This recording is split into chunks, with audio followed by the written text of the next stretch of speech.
다 함께 사도신경으로 우리의 신앙을 고백하겠습니다. 나는 전능하신 아버지 하나님 천지의 창조주를 믿습니다. 나는 그의 유일하신 아들 우리 주 예수 그리스도를 믿습니다. 그는 성령으로 잉태되어 동정녀 마리아에게서 나시고 본디오 빌라도에게 고난을 받아 십자가에 못 박혀 죽으시고 장사된 지 사흘 만에 죽은 자 가운데서 다시 살아나셨으며 하늘에 오르시어 전능하신 아버지 하나님 우편에 앉아 계시다가 거기로부터 살아있는 자와 죽은 자를 심판하러 오십니다. 나는 성령을 믿으며 거룩한 공교회와 성도의 교제와 죄를 용서받는 것과 몸의 부활과 영생을 믿습니다. 아멘. 찬송가 425장 함께 찬양하겠습니다. 425장 함께 찬양하겠습니다. 주님의 뜻을 이루소서 고요한 중에 기다리니 진흙과 같은 날 빚으사 주님의 영상 만드소서 주님의 뜻을 이루소서 주님 발 앞에 엎드리니 나의 맘속을 살피시사 눈보다 희게 하옵소서 주님의 뜻을 이루소서 병들어 몸이 피곤할 때 권능의 손을 내게 펴사 강건케 하여 주옵소서 주님의 뜻을 이루소서 온전히 나를 주장하사 주님과 함께 동행함을 만민이 알게 하옵소서. 아멘.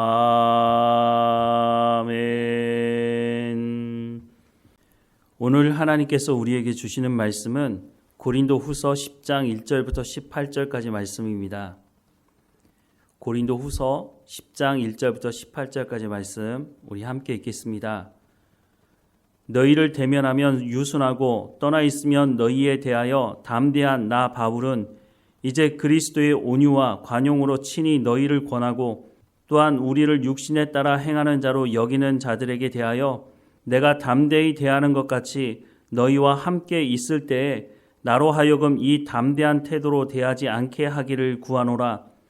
우리가 육신으로 행하나 육신에 따라 싸우지 아니하노니 우리의 싸우는 무기는 육신에 속한 것이 아니요 오직 어떤 견고한 진도 무너뜨리는 하나님의 능력이라. 모든 이론을 무너뜨리며 하나님을 아는 것을 대적하여 높아진 것을 다 무너뜨리고 모든 생각을 사로잡아 그리스도에게 복종하게 하니 너희의 복종이 온전하게 될 때에 모든 복종하지 않는 것을 벌하려고 준비하는 중에 있노라. 너희는 외모만 보는도다. 만일 사람이 자기가 그리스도에게 속한 줄을 믿을진대 자기가 그리스도에게 속한 것 같이 우리도 그러한 줄을 자기 속으로 다시 생각할 것이라. 주께서 주신 권세는 너희를 무너뜨리려고 하신 것이 아니요 세우려고 하신 것이니 내가 이에 대하여 지나치게 자랑하여도 부끄럽지 아니하리라. 이는 내가 편지들로 너희를 놀라게 하려는 것 같이 생각하지 않게 함이라. 그들의 말이 그의 편지는 무게가 있고 힘이 있으나 그가 몸으로 대할 때는 약하고 그 말도 시원하지 않다 하니 이런 사람은 우리가 떠나 있을 때에 편지로 말하는 것과 함께 있을 때에 행하는 일이 같은 것임을 알지라. 우리는 자기를 칭찬하는 어떤 자와 더불어 감히 짝하며 비교할 수 없노라. 그러나 그들이 자기로서 자기를 헤아리고 자기로서 자기를 비교하니 지혜가 없도다. 그러나 우리는 분수 이상의 자랑을 하지 않고 오직 하나님이 우리에게 나누어 주신 그 범위의 한계를 따라 하노니 곧 너희에게까지 이른 것이라. 우리가 너희에게 미치지 못할 자로서 스스로 지나쳐 나아간 것이 아니요 그리스도의 복음으로 너희에게까지 이른 것이라. 우리는 남의 수고를 가지고 분수 이상의 자랑을 하는 것이 아니라 오직 너희 믿음이 자랄수록 우리의 규범을 따라 너희 가운데서 더욱 풍성하여지기를 바라노라. 이는 남의 규범으로 이루어 놓은 것으로 자랑하지 아니하고 너희 지역을 넘어 복음을 전하려 함이라. 자랑하는 자는 주 안에서 자랑할지니라. 옳다 인정함을 받는 자는 자기를 칭찬하는 자가 아니요 오직 주께서 칭찬하시는 자니라. 아멘. 바울은 고린도 전서를 통해서 고린도에서 문제를 일으킨 사람들의 문제를 어떻게 해결해야 하는지에 대해서 말씀을 전했습니다. 고린도 교회에서 일어난 다양한 문제들은 대부분 죄와 관련된 것이었습니다. 이런 죄들의 시작은 인간의 탐욕에 기반을 두고 있기 때문에 회개하고 하나님의 말씀으로 돌이키지 않으면 결국 더 큰 문제를 만들게 되는 것이죠. 그런데 문제는 고린도 전서의 말씀을 받고도 회개하고 돌이키지 않는 사람이 있었다는 것입니다. 더 나아가서 바울이 정말 사도가 맞느냐라고 하는 시비를 걸기까지 했습니다. 이 사람들이 회개하고 돌이키지 않은 것은 바울이 전한 하나님의 말씀 듣기를 거부했기 때문이기도 한 것입니다. 그래서 바울의 그 사도권에 대해서도 시비를 걸고 있다고 하는 것입니다. 그런데 바울은 자신의 기득권이나 자신의 어떤 이익을 취하기 위해서 고린도 교회에게 하나님의 말씀을 전한 것이 아니라고 하는 것이죠. 고린도전서 1장 말씀을 보면 고린도 교회 안에 바울파, 아볼로파, 베드로파, 그리스도파가 있었다고 말합니다. 각각 자기가 좋아하는 사람들을 따를 수는 있겠죠. 하지만 바울도 아볼로도 베드로도 예수님도 하나님의 말씀을 전하지 않았습니까? 물론 사람의 성향에 따라서 나는 이 사람이 좋고 나는 저 사람이 좋다 이렇게 말할 수는 있겠지만 모두가 다 하나님의 말씀을 전하고 있으니 고린도 교회의 모든 사람들은 하나님의 말씀에 집중했어야 할 것입니다. 그래서 바울파, 아볼로파, 베드로파, 그리스도파로 나뉜 것에 대해서 바울이 심각하게 보고 있는 것은 이들이 이런 파를 나누었다고 하는 것은 바울이 전한 복음을 아볼로파 사람들은 듣지 않겠다고 하는 건 아니겠습니까? 베드로가 전한 복음을 바울파는 듣지 않겠다라고 말하고 있는 것입니다. 그래서 이렇게 분열이 일어나는 것이 심각하다고 생각을 했기 때문에 바울은 고린도전서 가장 첫 번째 이 분열에 대해서 지적을 하고 하나님의 말씀 안에서 같은 말을 하고 같은 생각을 하고 하나님의 말씀을 통해서 같은 뜻으로 온전히 합하라고 말씀을 하고 있다고 하는 것입니다. 그런데 이런 바울의 이 하나님의 말씀을 듣지 않는 사람들은 바울이 정말 사도이냐라고 하는 이 문제를 제기함으로 바울이 전한 복음마저도 거부하려고 하는 모습이 보였다고 하는 것입니다. 그래서 바울이 거듭 서신을 쓰고 있는 이유는 교회의 다음을 회복하기 위해서는 자신의 죄를 자복하고 회개하고 돌이켜서 하나님의 말씀을 듣는 가운데로 나와야 한다고 말하는 것입니다. 그런데 이 사람들이 바울의 그 사도권에 대해서 어떻게 트집을 잡았느냐? 10절 말씀을 보면 그들의 말이 그의 편지는 무게가 있고 힘이 있으나 그가 몸으로 대할 때는 약하고 그 말도 시원하지 않다라고 시비를 걸었다는 것입니다. 바울이 고린도 교회를 개척을 했기 때문에 대놓고 뭐라고 할 수는 없지만 트집을 잡기는 잡아야겠다는 생각을 해서 그런 것이지 바울이 말을 시원하게 하지 않는다는 이유를 들어서 바울이 전한 그 복음까지도 거부하려고 했다고 하는 것입니다. 이런 모습은 오늘 우리가 살아가는 이 한국 교회 안에서도 어렵지 않게 볼 수 있는 부분입니다. 사람들은 자신의 귀를 즐겁게 하는 말 듣기를 예전이나 지금이나 똑같이 즐거워합니다. 가끔 유명하다고 하는 목사님들의 설교를 들을 기회가 있습니다. 그러면 그 말씀을 듣고 나서 어떤 생각이 드느냐 하면 말씀은 참 잘한다. 말은 참 자연스럽게 시원하게 한다. 이런 생각은 드는데 그 말씀을 듣고 난 이후에 도대체 하나님의 말씀을 무엇을 말한 것이지? 이런 생각이 들 때가 한두 번이 아닙니다. 재미있기도 하고 감동적인 이야기로 사람들의 눈물을 쏟아내게 만드는 사람도 있습니다. 그런데 정작 그 내용 안에 하나님께서 뭐라고 말씀하셨는지에 대한 성경 본문을 읽고 그 본문에 대해서 무슨 말씀을 하고 있는지를 도대체 알 수가 없게 설교하는 사람들이 적지가 않다고 하는 것이죠. 그런데 사람들은 그런 말에 열광합니다. 재미있게 감동적인 이야기를 해준 것에 대해서 설교 잘한다고 말합니다. 그런데 그런 설교를 듣고 왜 변화되지 않는 겁니까?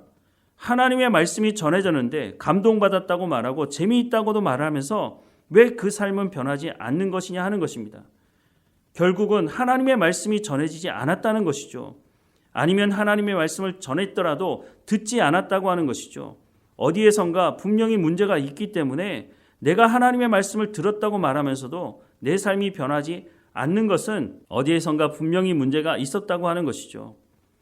바울이 하나님의 말씀을 전함에도 불구하고 그 말씀 듣기를 거부했던 사람들이 바울은 말을 시원하게 하지 못해. 그러니까 그가 전하는 그 복음에도 문제가 있는 것 아니야? 이렇게 말한 것처럼 오늘 이 시대에도 말을 시원하게 하고 재미있게 하고 감동적인 눈물을 쏟게 하는 그런 설교자가 좋은 설교자라고 말하는 것은 제대로 된 설교를 듣고 있는 것인지를 사실 심각하게 고민해 봐야 한다고 하는 것입니다. 우리가 예수 그리스도를 믿고 교회에 나오는 이유가 뭡니까? 하나님의 말씀 듣기 위해서 나오는 것 아니겠습니까? 하나님의 말씀을 들음으로 우리의 생각이 바뀌고 우리의 삶이 바뀌기 위해서 우리가 그리스도인다운 하나님의 백성다운 삶을 살아가기 위해서 교회에 나오는 것 아닐까요? 이스라엘 백성들은 하나님을 아는 지식이 없어서 망하게 되었다고 하는 말을 듣지 않았습니까? 우리가 교회에 나오면서도 하나님의 말씀을 제대로 듣지 못한다면 우리도 똑같이 망하게 되는 길을 갈 수 있다는 것을 기억해야 한다고 하는 것입니다. 디모데후서 4장 1절부터 5절 말씀에 보면 하나님 앞과 살아있는 자와 죽은 자를 심판하실 그리스도 예수 앞에서 그가 나타나실 것과 그의 나라를 두고 엄히 명하노니 너는 말씀을 전파하라. 때를 얻든지 못 얻든지 항상 힘쓰라. 범사에 오래 참음과 가르침으로 경책하며 경계하며 권하라. 때가 이르리니 사람이 바른 교훈을 받지 아니하며 귀가 가려워서 자기의 사욕을 따를 스승을 많이 두고 또 그 귀를 진리에서 돌이켜 허탄한 이야기를 따르리라. 그러나 너는 모든 일에 신중하여 고난을 받으며 전도자의 일을 하며 내 직무를 다하라 라고 말씀을 하고 있습니다. 이 시대도 마찬가지 아닙니까? 자기의 귀를 즐겁게 하는 사람들의 말을 듣고 그 사람들을 쫓아가기를 즐거워하는 사람들이 적지가 않다는 것입니다. 복음을 제대로 전하게 되면 세상과 충돌이 일어나지 않을 수가 없습니다. 그럴 때 바울은 디모데에게 하나님 말씀을 전함으로 받게 되는 고난은 받으라 라고 말씀을 하고 있는 것이죠. 그런 고난을 받을 때 타협하지 말라는 것입니다. 사람들의 귀를 즐겁게 하는 그런 말로 복음을 왜곡하지 말라고 말씀하고 있는 것입니다. 저도 목회 현장에 있으면서 이 말씀의 의미가 무엇인지를 잘 알게 됩니다. 바울 사도가 말씀하는 것과 같이 교회의 문제를 해결하는 길은 하나님의 말씀을 제대로 전하는 것이라고 하는 것을 저도 목회 현장에서 분명히 알게 되어서 하나님의 말씀을 제대로 전하려고 온 힘을 쏟고 있습니다. 그러나 하나님의 말씀 듣기를 거부하는 사람들은 어떤 핑계를 대서라도 하나님 말씀 듣기를 거부합니다. 그렇다고 해서 하나님 말씀 듣기를 거부하는 사람들의 요구를 들어줄 수는 없는 것입니다. 어떤 사람들은 자기들끼리 모여서 목사를 압박하면 자신들의 요구를 수용해 줄 것이라고 착각하기도 합니다. 그래서 자기들끼리 모여서 회의하고 저를 찾아와서 협박하는 일도 경험해 봤습니다. 그렇다고 해서 목회자가 기득권을 가지려고 하는 그 사람들의 귀를 즐겁게 해줄 수는 없는 것입니다. 이런 경험을 하면서 교회를 개척하게 됐습니다. 조금 핑계를 대자면 하나님께서 개척하게 하셨습니다. 어떻게 보면 한 가정의 가장으로 무책임한 결정을 한 것일지도 모르겠습니다. 당장 갈 곳도 없는 상황에서 교회를 사임하고 개척을 한다는 것은 무책임한 행동일지도 모르겠습니다. 그런데 하나님께서는 그렇게 행하지 않으셨습니다. 하나님께서는 그 짧은 기간 동안 이사할 집을 구해주시고 또한 주일에 몸만 들어가서 예배 드릴 수 있는 무료로 사용할 수 있는 공간도 허락해 주셨습니다. 그리고 무엇보다 하나님께서 하나님의 말씀 듣기를 사모하는 분들을 모이게 하셔서 예배 드릴 수 있도록 하셨다는 것이죠. 그때로부터 지금까지 복된 말씀교회에 와서 예배하시는 분들의 특징이 있는데 그 특징은 모두가 다 하나님 말씀 듣기를 사모하는 분들이라고 하는 것입니다. 저는 말을 시원하게 하는 사람이 아닙니다. 설교 때마다 눈물을 쏙 빼는 재주도 없습니다. 단지 하나님께서 성경을 통해 말씀하고자 원하시는 그것이 무엇인지를 보고 전하려고 노력하고 있을 뿐이라고 하는 것이죠. 마지막 날 우리 모두가 하나님 앞에 서게 될 텐데 그때에 저를 목회자로 부르신 하나님께서 내게 맡겨진 양들이 다 여기 있구나 라고 하는 말을 듣게 된다면 저에게 그것보다 더 큰 상급은 없을 것입니다. 그 상급을 받기 위해서 오늘도 하나님 말씀 전하는 데 전력을 다하고 있는 것입니다. 바울도 마찬가지였습니다. 바울은 자신이 개척한 고린도 교회 성도들을 향해서 특별히 하나님 말씀을 들으려고 하는 그 사람들에게 당신들이 내 상급이다 라고 말을 하고 있는 것입니다. 회개하지 않고 돌이키지 않는 사람들은 바울이 마음에 들지 않아서 바울의 사도권에 시비를 걸고 바울을 대놓고 모욕하는 사람까지 있었지만 바울은 복음을 전하면서 당하게 되는 고난으로 복음 전하는 것을 중단할 수 없다고 말하는 것입니다. 왜냐하면 바울을 사역자로 부르신 분은 고린도 사람들이 아니라 하나님이기 때문입니다. 모든 사람이 하나님 말씀 듣기를 거부하는 것은 아닙니다. 물론 자기의 이익과 기득권을 쫓아서 탐욕을 쫓아가는 사람은 그때나 지금이나 여전히 존재합니다. 그 중에 하나님 말씀 듣기를 사모하는 사람들이 있기 때문에 고린도 전서를 쓰는 것이고 고린도 후서를 쓰고 있다고 하는 것입니다. 바로 그분들이 예배의 현장에 와서 하나님 말씀을 듣고 예배하고 있다고 하는 것입니다. 사랑하는 여러분, 다시 한번 간절히 권하는 것은 하나님 말씀 듣기를 사모하십시오. 그 사람이 어떤 사람이냐가 중요한 것이 아니라 그 사람을 통해서 하나님의 말씀이 전해지고 있느냐가 내 생명을 살리느냐 죽이느냐의 결정적인 역할을 한다고 하는 것을 기억해야 합니다.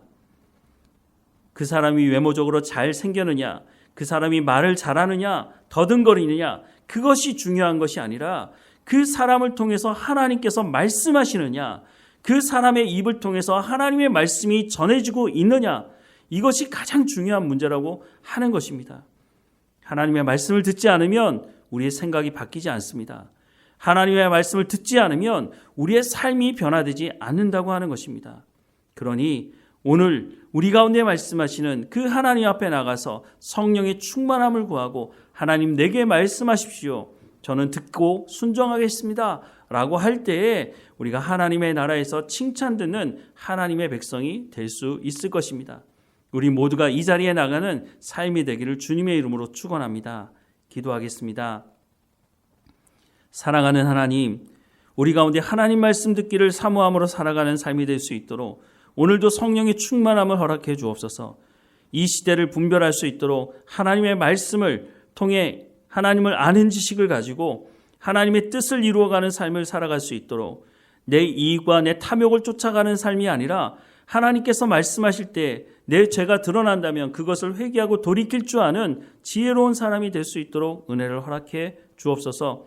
하나님 부르시는 그날에 하나님 앞에 섰을 때 하나님께서 착하고 충성된 종이라고 칭찬할 수 있도록 우리가 그 자리 가운데 나갈 수 있도록 오늘도 우리 가운데 맡겨진 모든 일에 충성을 다할 수 있도록 은혜를 베풀어 주옵소서.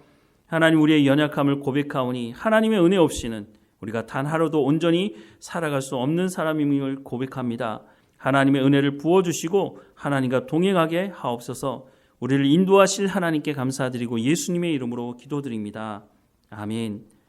하늘에 계신 우리 아버지, 아버지의 이름을 거룩하게 하시며 아버지의 나라가 오게 하시며 아버지의 뜻이 하늘에서와 같이 땅에서도 이루어지게 하소서. 오늘 우리에게 일용할 양식을 주시고 우리가 우리에게 잘못한 사람을 용서하여 준 것 같이 우리 죄를 용서하여 주시고 우리를 시험에 빠지지 않게 하시고 악에서 구하소서. 나라와 권능과 영광이 영원히 아버지의 것입니다. 아멘.